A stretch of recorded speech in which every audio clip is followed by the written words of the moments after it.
할렐루야. 예수 그리스도 이름으로 하나님 말씀 증거하겠습니다. 우리 다 같이 하나님 말씀 욥기 5장 7절 말씀을 다 같이 찾겠습니다. 하나님 말씀 욥기 5장 7절입니다.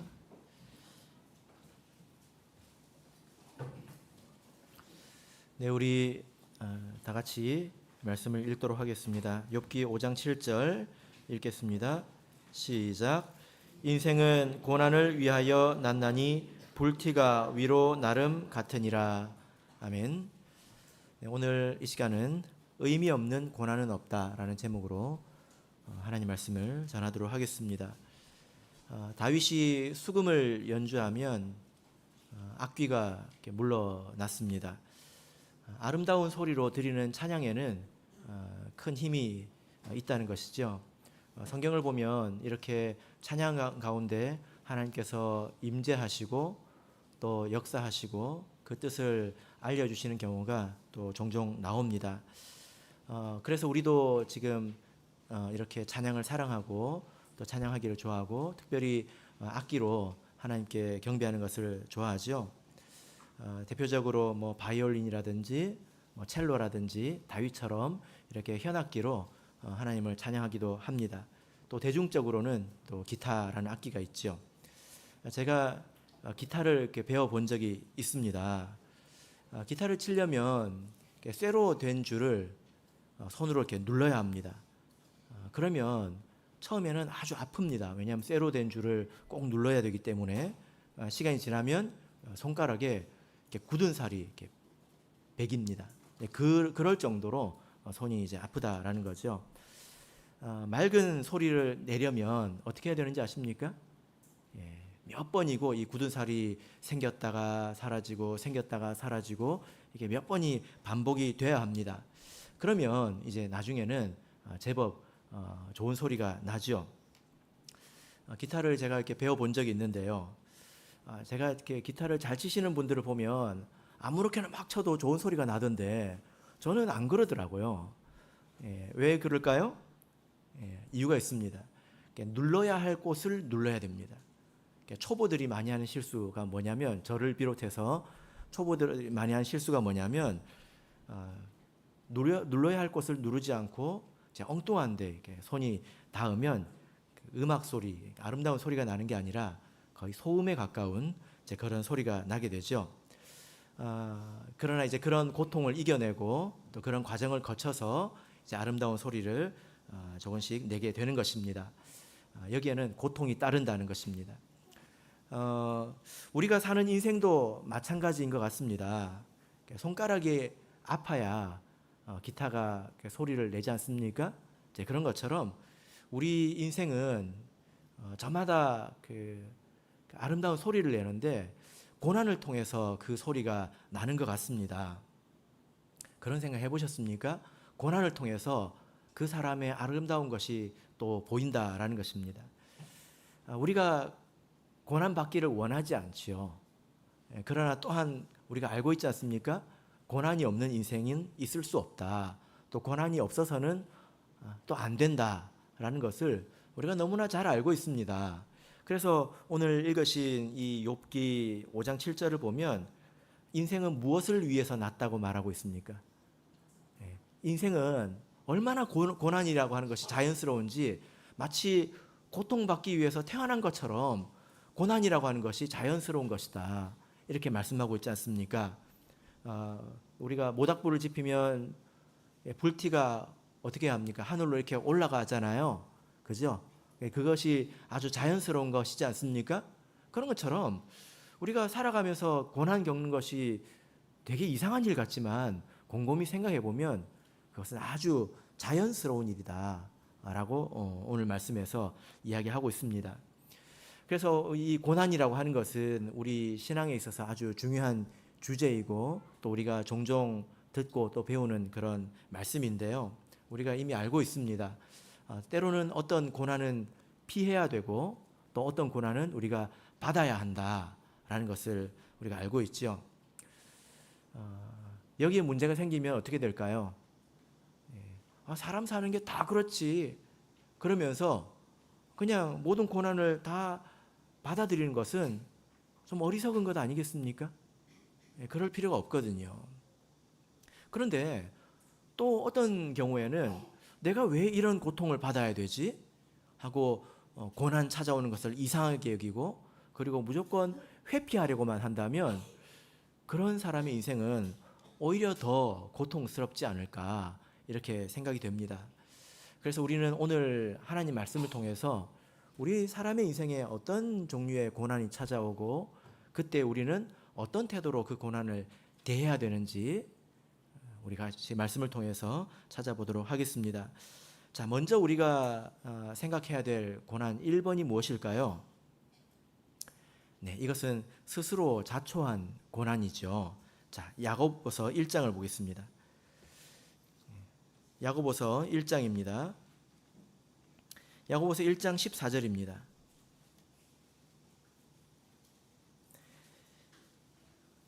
야고보서 1장 14절 우리 같이 읽겠습니다. 야고보서 1장 14절 시작.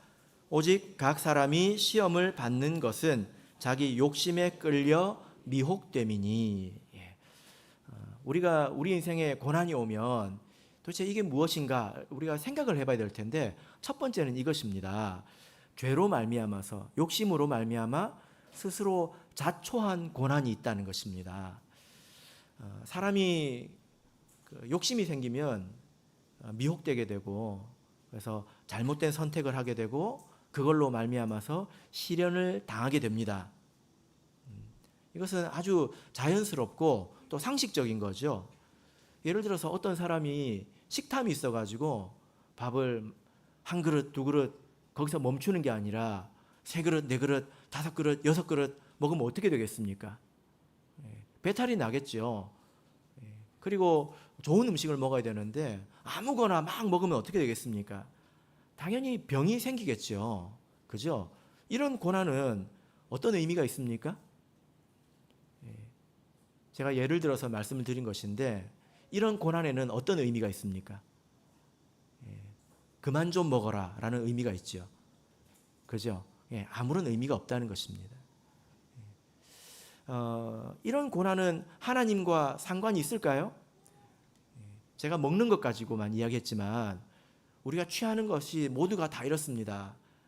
재물, 음식, 명예, 쾌락, 이런 것들을 다 이렇게 많이 취하면 이런 일을 겪는다는 거예요. 반드시. 이렇게 해서 겪은 고난은 어떤 의미가 있을까요? 하나님과 상관이 있을까요? 우리가 너무 많이 생각할 필요 없겠죠? 우리 13절을 보겠습니다. 이런 사람들에게 이렇게 말하고 있습니다. 읽겠습니다. 13절 시작. 사람이 시험을 받을 때에 내가 하나님께 시험을 받는다 하지 말지니. 됐습니다. 지금 야고보가 왜 이런 말을 할까요? 사람들은 자기 자신을 미화하기 좋아합니다. 그런 습성이 있는 것 같아요. 그래서 고난을 당하면 거기에 되게 어떤 의미가 있는 것처럼 미화해서 이야기하기를 좋아합니다. 그런데 사실 이렇게 욕심을 부려가지고 자연스럽게 찾아오는 이런 고난에 대해서 하나님을 거론하지 말라는 것입니다. 하나님은 그런 시험을, 그런 시련을 주지 않는다라는 거죠. 왜냐하면 이것이 아주 자연스러운 것이기 때문입니다. 많이 먹으면 배탈 나는 것처럼 어떤 일이든지 욕심을 부리면 그걸 통해서 어려움을 겪게 됩니다. 예를 들어서 학생이 맨날 노는 재미에 빠져가지고 게으르게 살면 어떻게 될까요? 이것은 음식과 달리 다른 즐거움으로 자기를 채우는 거죠. 맨날 노는 게 즐겁고 인스타그램 하는 게 즐거워가지고 맨날 휴대폰만 쳐다보면 어떻게 됩니까? 그러면 이후에 반드시 고통이 옵니다.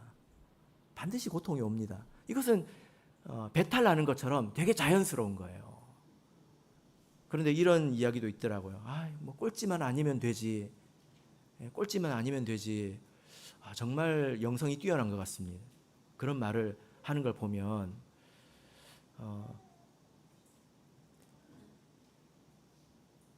건강에 대해서도 꼴찌만 아니면 되지, 그렇게 말할 수 있다면 그렇게 말하십시오. 나중에 재물에 대해서 꼴찌만 아니면 되지 라고 말할 수 있으면 그렇게 말하세요. 그렇게 말할 수 있습니까? 내가 우리 교회에서 제일 안 아프면 됐지, 그런다면 정말로 그분의 영성은 뛰어난 거예요. 훌륭합니다. 그런 사람이라면 꼴찌만 아니면 되지 이렇게 말할 수 있습니다. 근데 그런 말은 사실 그런 영성에서 나온 게 아니라 게으름에서 나온 것이거든요. 안 그렇습니까? 그래서 우리가 살아가면서 고난을 겪는다면 그것은 게으름에서 온 것이고 하나님과 상관없이 스스로 자초한 고난이라는 거예요. 그래서 14절 이 말씀을 읽어보면 참 위험한 것이 욕심이라는 것입니다. 왜냐하면 욕심 때문에 미혹이 오거든요. 미혹은 속아 넘어가는 걸 말하지 않습니까? 욕심을 가지면 미혹된다고 말하고 있습니다. 욕심을 가지면 틀린 것이 바르게 보인다는 거예요. 그죠? 그래서 우리가 이 말씀을 통해서 알 수 있는 것은 욕심을 버리면 지혜로워진다, 이것을 알 수 있습니다. 여러분 지혜롭고 싶으시죠? 지혜를 얻기 원하시죠? 얼마나 지혜를 좋아하시면 이름도 지혜라고 짓겠습니까? 그죠? 그렇다면 욕심을 버리십시오. 욕심을 가지면 내가 이 방법 저 방법 막 열심히 찾아서 내가 막 뭘 하는 것 같지만 헛수고인 경우가 많고 잘못된 선택을 할 수가 있습니다. 욕심을 버려야 참으로 좋은 것이 보이고 그리고 지혜로워진다라는 거죠.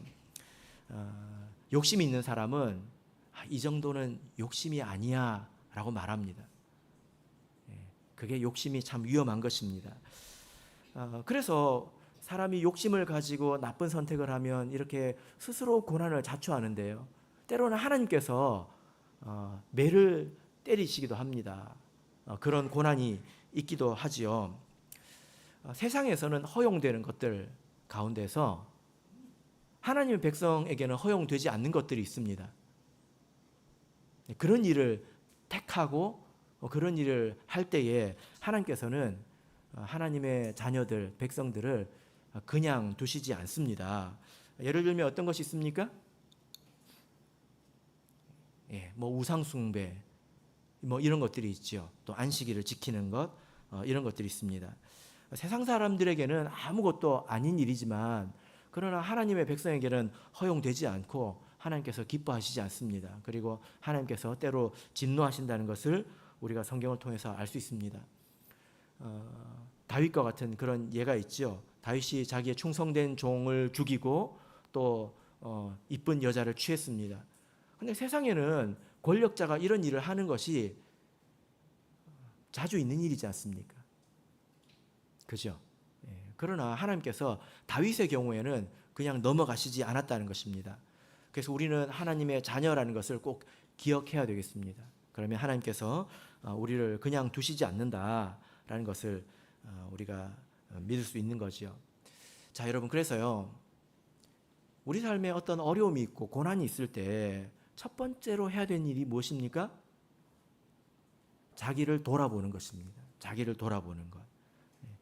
그래서 이것이 나의 뒤틀어진 삶으로 인해서 온 것이 아닌가, 나의 죄와 욕심 때문에 온 것은 아닌가, 내가 자초한 것은 아닌가 하고 자기를 깊이 돌아봐야 되는 것입니다.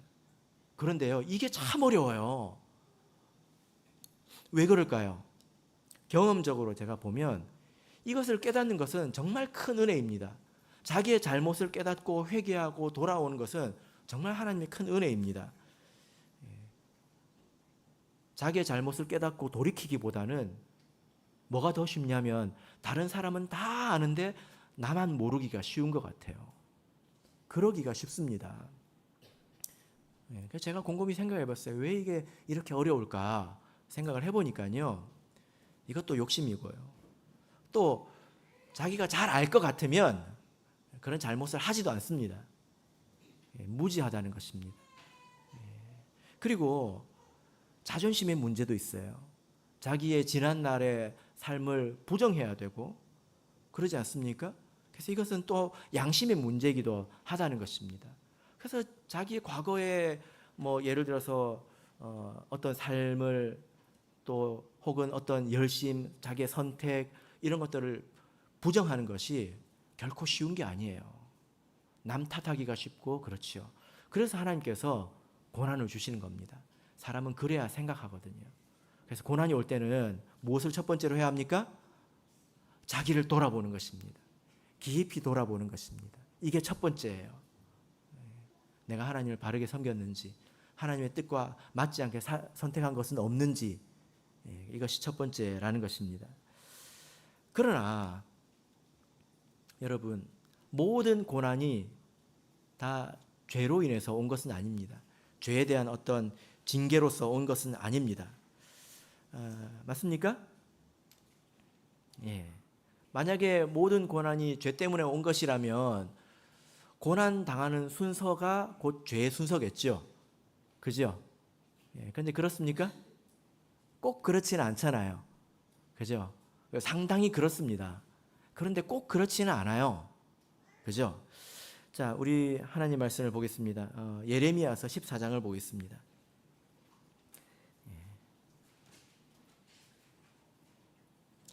예레미야서 14장 9절을 보겠습니다.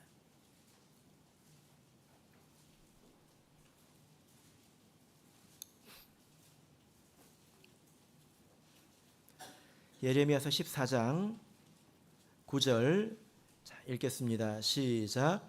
어찌하여 놀라 벙벙하는 자 같으시며 구원치 못하는 용사 같으시니까.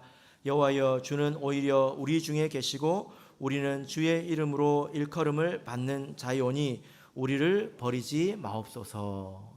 지금 예레미야가 탄식을 하고 있는데 왜 하나님이 안 계신 것 같습니까?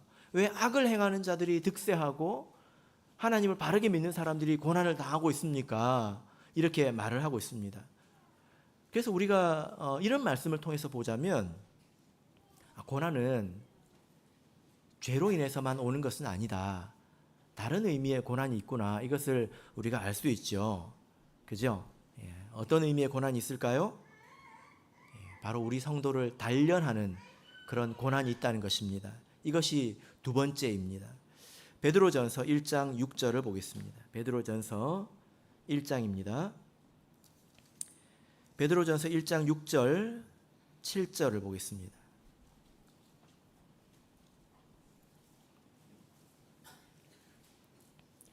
베드로전서 1장 6절 7절 말씀을 같이 읽겠습니다. 시작. 그러므로 너희가 이제 여러 가지 시험을 인하여 잠깐 근심하게 되지 않을 수 없었으나 오히려 크게 기뻐하도다. 너희 믿음의 시련이 불로 연단하여도 없어질 금보다 더 귀하여 예수 그리스도에 나타나실 때에 칭찬과 영광과 존귀를 얻게 하려 함이라. 지금 여기 보면 어떤 성도가 아주 큰 고난에 있는 것을 볼 수 있습니다. 그래서 여러 가지 시험을 인해서 고난받고 그것으로 인해서 근심하게 되었다 이렇게 말하고 있죠. 근데 이 고난은 어떤 의미가 있습니까? 성도를 더욱 훌륭한 성도로 단련하는 그런 의미가 있다는 것입니다. 마치 금광석에 금의 광산에서 캔 금광석을 불에 넣어서 재련하는 것과 같죠. 그런데 어떤 사람에게는 이런 그 고난이 없습니다. 왜 없을까요? 왜냐하면 금광석이 아니기 때문입니다. 그리고 그 고통을 아직 감당할 수 없기 때문입니다. 금을 이렇게 재련하려면 이렇게 불을 가해서 이걸 녹여야 되잖아요. 근데 너무 세게 하면 어떤 일이 벌어지냐면 원래 이렇게 적당히 불로 가열하면 금이 녹습니다. 그러면 불순물들이 위에 동동동동 떠다니거든요. 그걸 걷어내면 됩니다. 그런데 너무 세게 가열을 하면 불순물까지도 녹아버려요. 그래서 그렇게 하지 않습니다. 근데 너무 약하게 가열하면 어떻게 될까요? 어중간하게 이제 금도 녹지 않고 이런 일이 생기겠죠. 그래서 어떤 사람들은 하나님의 연단을 감당할 수 없기 때문에 그리고 어떤 사람은 사실은 금광석이 아니기 때문에 이런 고난을 받지 않는 것입니다. 어떤 멍청한 사람이 돌멩이를 놓고 그 밑에 이렇게 불을 떼겠습니까? 그죠? 돌멩이는 아무리 놓고 이렇게 녹인다고 하더라도 거기서 금이 나오는 게 아니거든요. 그렇잖아요. 분명한 목적이 있다는 것입니다. 하나님께서 때가 되어서 그 사람을 연단하시고 때가 되어서 그 사람을 고통을 주셔서 더욱더 훌륭한 성도로 만드시는 것을 우리가 연단이라고 하는 것입니다. 그래서 신앙생활을 잘 하다가 어느 날 고난이 찾아올 수 있습니다. 이것이 이제 연단이죠. 대표적으로 우리가 이런 연단을 생각하면 누구를 떠올립니까? 욥을 생각을 합니다. 욥은 큰 고난을 받았는데 사실 그가 죄가 있어서 이런 고난을 받은 것은 아닙니다. 그러면 욥은 왜 고난을 받았습니까? 정금이 되기 위해서. 정금이라고 하는 것은 그가 금이지만 아직 순전하지는 않다는 거예요. 정금이 되기 위해서 받은 것입니다. 그래서 친구들이 찾아와 가지고 계속 이야기를 했어요. 욥을 비난했죠. 야, 네가 아무런 잘못이 없으면 이런 일을 당할 리가 있냐? 이렇게 계속 욥을 몰아세웠습니다. 그러니까 욥이 뭐라고 합니까? 야, 나는 그렇게 잘못한 게 없다. 나는 그렇게 잘못한 게 없다 하고 계속 자기를 변호하잖아요. 그죠? 근데 이걸 잘못 읽어가지고 욥이 스스로 의롭다고 생각한다. 이렇게 말하면 욥기를 조금 잘못 읽은 거예요. 그 말이 뭐냐면은 욥이 스스로 죄의식이 없는 사람이 아닙니다. 얼마나 죄에 대해서 민감하면 항상 제사를 지내지 않았습니까? 죄를 두려워하는 사람이었지 스스로 죄가 없다고 말하는 사람이 아니었어요. 욥이 하는 말의 뜻이 뭐냐면 나는 이런 고통을 받을 정도의 죄를 범한 적이 없다는 거예요. 이렇게 비참하게 고통을 당할 정도로 내가 큰 죄를 범한 적이 없다는 것입니다. 그런 말입니다. 그러나 욥이 그렇게 말을 하다가 자기의 믿음의 바닥이 드러났죠. 결국 어떤 이야기를 합니까? 자기에게 고난을 주시는 하나님이 마치 불의한 것처럼 아무런 이유 없이 내가 이 고난을 받는 것처럼 그렇게 이야기를 하잖아요. 그죠? 그래서 욥이 결국에는 깨닫게 됩니다. 어떤 것을 깨닫습니까? 자, 욥기 42장을 보겠습니다. 욥기 42장입니다.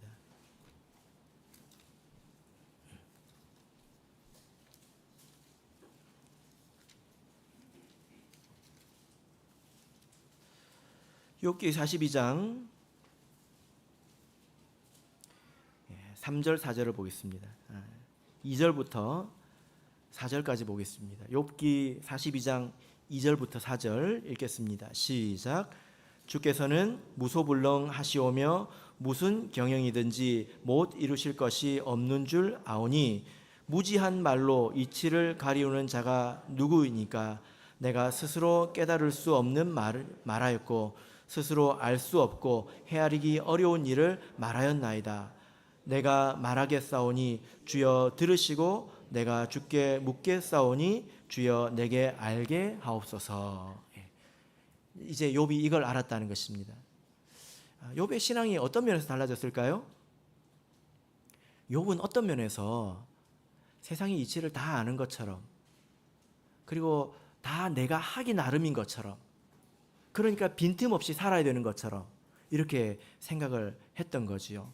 그래서 나에게 이해할 수 없는 일이 찾아오면 그걸 용납을 못했던 거예요.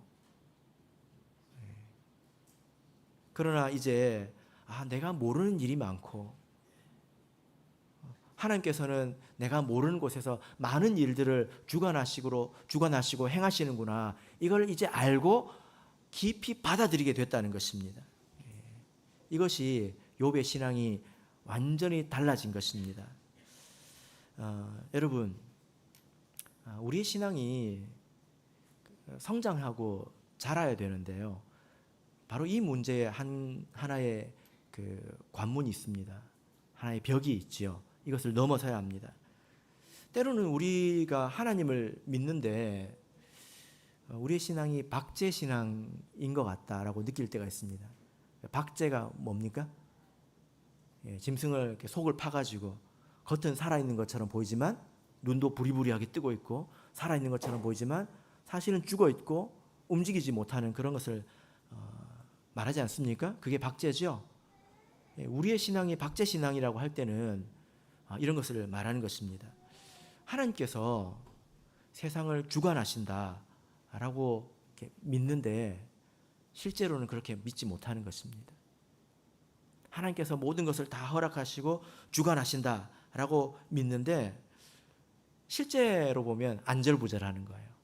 세상 사람들과 똑같이 안절부절하고 그리고 내 살 궁리 내가 다 해놔야 된다. 이런 마음 가지고 살아가는 것입니다. 여러분은 어떻습니까? 여러분에게는 그런 믿음이 있으십니까? 하나님께 맡길 줄 아는, 하나님께서 모든 것을 인도하신다는 그런 살아있는 믿음이 있으십니까? 아니면 좀 불안하십니까? 이게 머리로는 이해하기 쉬운데요. 실제 이 신앙을 갖기는 어렵습니다. 왜 그럴까요? 참 어렵습니다. 우리가 성경을 보면 우리가 예를 들어 창세기에 있는 요셉의 이야기를 보면 요셉은 어떻습니까? 하나님께서 함께 하시면 감옥도 학교가 되지 않습니까? 제일 좋은 곳이 되지 않습니까? 하나님께서 함께 하시면 그 모든 것이 가장 좋은 것입니다. 근데 실제로 우리가 그렇게 하기가 힘들잖아요. 그죠? 이제 그게 박제신앙이라는 것입니다. 이런 신앙을 이제 갖게 되려면 우리가 고난을 겪어봐야 합니다. 고난을 통해서 이런 신앙을 갖게 됩니다. 듣는다고 해서 다 되는 게 아니에요. 듣고 겪어봐야 합니다. 아무것도 할 수 없는 상황. 내가 여러 가지 노력을 했는데 사방이 막힌 것 같고 아무것도 갈 곳이 없는 그런 상황을 겪어봐야 합니다. 그래서 하나님 앞에 모든 걸 다 내려놓고 하나님을 의지해 봐야 합니다. 그 가운데서 하나님께서 주시는 도움을 받아봐야 그 말이 정말이구나. 이걸 그때서야 알게 되죠. 그죠? 이런 믿음을 갖기 위해서는 그런 일을 겪어봐야 된다는 거예요. 그러니까 얼마나 힘듭니까? 내가 살아가면서 앞도 뒤도 없고 오른쪽 왼쪽도 다 막힌 그런 상황에서 그런 일을 겪어보면 얼마나 답답하고 어렵습니까? 한숨만 나오잖아요. 그죠? 그런 순간에도 하나님께서 다 알고 계시고 나를 인도하신다라는 믿음으로 하나님께 맡겨봐야 합니다. 그럴 때에 우리가 이런 신앙을 갖게 될 수 있다는 것입니다. 여러분, 하나님께서 우리를 연단하실 때 우리가 모든 고난을 당할 때 이것은 욥과 같은 연단이다 이렇게 생각하면 안 됩니다. 첫 번째가 뭐라고 그랬습니까? 자기를 돌아보는 거라고 했죠. 그죠? 돌아보면 죄가 많거든요. 그죠? 그 죄와 내가 당하는 고통을 매치시켜 봐야 돼요. 이렇게. 이것이 어울리나 봐야 합니다. 여기에 지혜가 필요합니다. 그래서 어떤 고난을 당했을 때 무조건 자기에게 화살을 쏘는 것도 좋지 않아요. 그건 마귀가 하는 일입니다. 그러나 무조건 자기가 무슨 욥이다 되는 것처럼 이것은 하나님의 연단이다 라고 말하는 것도 웃긴 일이에요. 우리가 어떤 고난을 겪었을 때 내 삶을 돌아보고 내가 부족함이 있지만 이 일이 이럴 것까지는 아니다 라고 생각한다면 그것은 하나님의 연단이라는 것입니다. 그죠? 얼마나 조심스럽게 판단해야 되겠습니까? 만약에 우리가 하나님의 연단을 받고 빠져나갈 수 없는 그런 고난 가운데 갇혀 있다면 어떻게 해야 될까요? 몸부림쳐야 될까요? 빠져나갈 수 있습니까? 어떻게 해야 될까요? 베드로 전서 우리가 아까 찾았죠. 1장 6절에서 뭐라고 말하고 있습니까? 너희가 이제 여러 가지 시험을 인하여 잠깐 근심하게 되지 않을 수 없었으나 근심은 얼마나 해야 돼요? 잠깐. 그 다음에 뭘 해야 합니까? 오히려 크게 기뻐하도다. 어떻게 하라는 거예요? 기뻐하라는 것입니다. 왜냐하면 하나님께서 우리를 단련하시고 또 우리를 이끌어주고 계시는 것이기 때문에 그렇습니다. 이것이 두 번째 고난입니다. 첫 번째 고난과 두 번째 고난을 분별하는 데는 지혜가 필요합니다. 많은 기도가 필요합니다. 한번 생각해 보세요. 여러분, 내가 살아가면서 죄를 많이 지었는데 나는 몰라. 고난이 왔어요? 자기를 욥인 것처럼 생각하고 하나님께서 언제나 나를 정금으로 만드시리라 그러다가 죽었어요. 얼마나 비참한 일입니까? 죽을 때까지 고난 당하는 거지 않습니까? 회개하고 나와야죠. 자기가 그럴 수 있다는 거예요. 그래서 누가 가르쳐주면 기분 나빠하고 자존심 상해하고 그건 아직 덜 된 것입니다. 다 내려놓고 욕심도 내려놓고 자존심도 내려놓고 우리가 자기를 잘 살펴봐야 합니다. 그런데 이것이 고난의 전부가 아니죠. 마지막 고난이 있습니다. 우리가 받아야 할 고난은, 택해야 할 고난은 사실 이것이죠. 자, 베드로전서 4장을 보겠습니다. 베드로전서 4장 13절을 보겠습니다.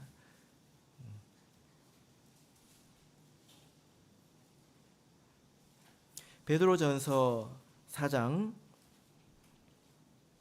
13절 우리 같이 읽겠습니다.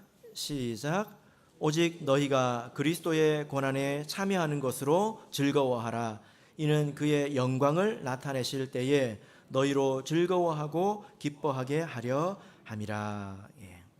자, 여기 어떤 고난이 있습니까? 그리스도의 고난이 있습니다. 그리스도의 고난은 예수님께서 당하신 고난, 그리스도께서 당하신 고난이죠. 예수님은 고난을 왜 당하셨습니까? 자, 1번 죄가 있어서 아니죠. 2번 연단받기 위해서 아니에요. 왜냐하면 예수님은 충분히 훌륭하시니까. 그러면 예수님은 고난을 왜 당하셨습니까? 이 고난은 십자가 고난이죠. 왜 당하셨습니까? 하나님의 뜻을 이루는 고난이었다는 것입니다. 그죠? 그래서 우리가 중요하게 배워야 되는 것은 예수님은 하나님의 뜻을 이루실 때 능력으로만 이루신 것이 아니라 고난으로 이루셨다는 것입니다. 이걸 우리가 잘 생각해 봐야 돼요. 골로새서 1장 24절을 보겠습니다. 골로새서 1장 24절입니다. 골로새서 1장 24절 자, 읽겠습니다. 시작. 내가 이제 너희를 위하여 받는 괴로움을 기뻐하고 그리스도의 남은 고난을 그의 몸된 교회를 위하여 내 육체에 채우노라. 바울 사도가 복음을 전하면서 많은 고난을 당했죠. 여러 번 죽을 뻔하고 미움도 받고 핍박도 당하고 그런 일을 당하지 않았습니까? 여러분 생각해 보십시오. 바울 사도가 지혜가 없어서 그렇게 당했을까요? 아니면 바울 사도가 무능해서 능력이 없어서 그렇게 당했을까요? 아닙니다. 바울에게는 대단한 능력이 있었죠. 또 지혜가 있었습니다. 탁월한 능력과 지혜가 있었습니다. 그러나 바울도 그런 고난을 피할 수가 없었어요. 여러분, 그래서 우리가 알아야 합니다. 하나님의 일은 고난으로 하는 것이구나. 이것을 알아야 합니다. 여러분, 우리가 하나님을 섬길 때 고난이 있습니다. 하나님을 섬길 때 교회에서 이런저런 일을 맡고 또 내가 복음을 전하고 이렇게 할 때에 내가 고난을 피해가면서 하려고 하면 잘 안 됩니다. 우리가 교회에서 일을 할 때, 예를 들어 부엌에서 이런저런 일을 할 때에 사람끼리 마음이 맞아가지고 항상 즐거우면 좋겠죠. 기쁘면 좋겠죠. 근데 항상 그렇게만 합니까? 어려울 때가 있지 않습니까? 근데 일은, 하나님을 섬기는 것은 원래 그런 일을 겪어가면서 넘어가면서 하는 것이지 항상 좋게만 하는 게 아니라는 것입니다. 그래서 하나님을 섬길 때에 내가 무능하다, 내가 지혜가 없다, 너무 자기를 탓하지 말고, 그래서 스스로 자격이 없는 것처럼 그렇게 생각하지 마시기 바랍니다. 전도를 하라고 그러면 전도를 위해서 준비를 한대요. 언제까지 준비를 해야 될까요? 예? 바울처럼 준비가 돼도 고난이 온다는 걸 기억하십시오. 그래서 지금부터 하는 것이지요. 하나님은 지금부터 섬기는 것이다 라는 겁니다. 자, 여러분, 다윗의 인생을 보면 다윗은 정말 고난을 많이 당했습니다. 다윗은 눈물을 많이 흘렸죠. 그래서 심지어 나의 눈물을 주의 병에 담으시라고. 눈물을 병에 담으려면 얼마나 눈물을 많이 흘려야 되겠습니까? 다윗이 왕으로 떵떵거리면서 살기만 한 건 아닙니다. 역사상에 등장하면서부터 아무 잘못도 없이 사울 왕에게 계속 쫓기는 삶을 살았지 않습니까? 아마 지금 같았으면 다윗이 믿음이 없었으면 공황장애에 걸렸을 거예요. 얼마나 애가 타는 그런 일입니까? 그런데 그 고통에서 벗어나서 다윗이 죄를 범했잖아요. 그 이후에 어떤 일을 겪었습니까? 그 죄로 인해서 많은 대가를 치렀잖아요. 자기 아들에게 죽임을 당하는 그런 위기에 처하지 않았습니까? 다윗의 인생이 그렇게 고난으로 가득 찼다는 거예요. 다윗의 인생의 말년에는 고난이 없었을까요? 다윗의 인생의 말년에도 고난이 있었습니다. 어떤 고난이 있었을까요? 자, 우리 역대상을 보겠습니다. 역대상 22장입니다. 역대상 22장 14절을 보겠습니다. 역대상 22장 14절입니다.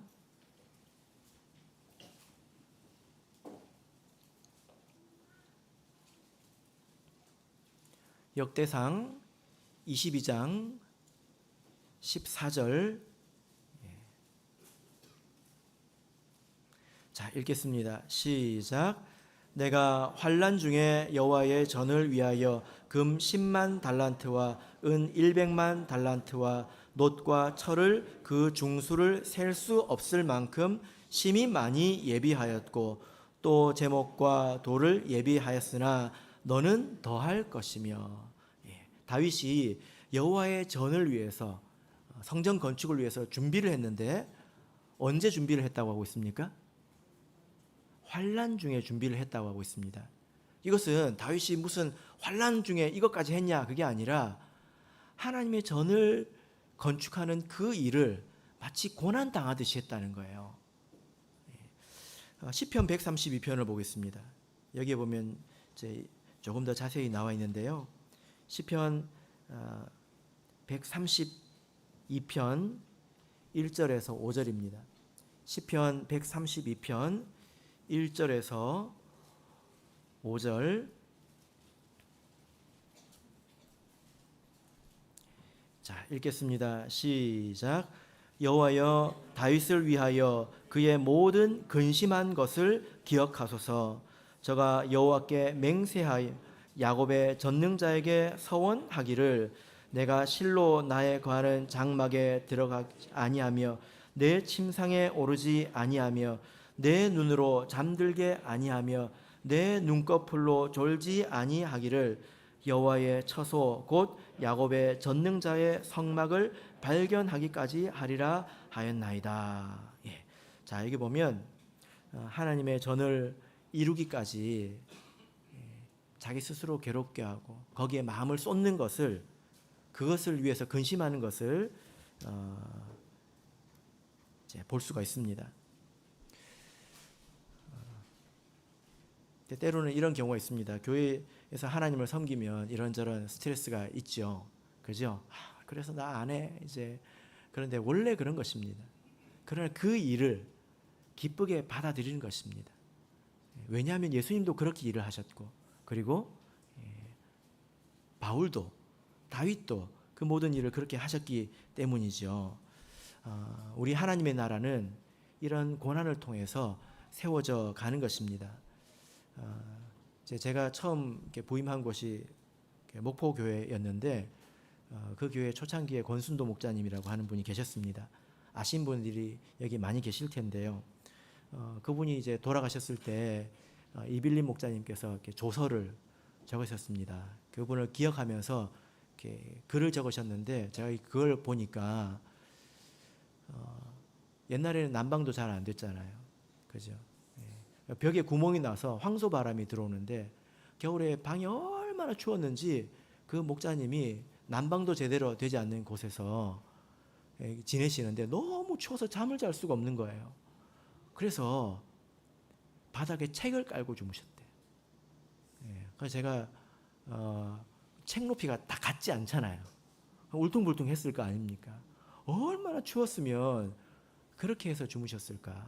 그렇게 해서 세워진 곳이 목포교회입니다. 여기까지 이제 교회가 오지 않았습니까? 그런 수고와 희생으로 우리 교회가 세워지고 그것이 바로 그리스도의 남은 고난입니다. 예수님께서 고난을 받아서 복음의 길을 세워놓으셨지만 그 이후에는 많은 일꾼들이 예수님처럼 자기의 십자가를 지고 그 십자가의 고난을 받으면서 하나님 일을 세워가는 것입니다. 여러분, 그래서요, 조금 더 우리가 마음이 강해져야 합니다. 마음이 강해져야 합니다. 교회 오는 것도 힘들면 이건 병원에 가야 되는 겁니다. 그런 경우는 숨 쉬는 게 힘든 사람이에요. 건강으로 비유해 보자면 교회 병원에서 숨쉬기 힘든 사람들 산소호흡기 달아놓잖아요. 그런 상태예요. 교회 오기 힘들다고 하는 것은 그 정도로 영적으로 약하다는 것입니다. 자기를 잘 봐야 합니다. 우리는 더 강해져야 합니다. 하나님께서 예레미야한테 이런 말씀을 하셨습니다. 예레미야 12장을 보겠습니다. 예레미야 12장. 하나님은 우리에게 큰 기대를 하고 계십니다. 예레미야 12장 5절입니다. 예레미야 12장 5절입니다.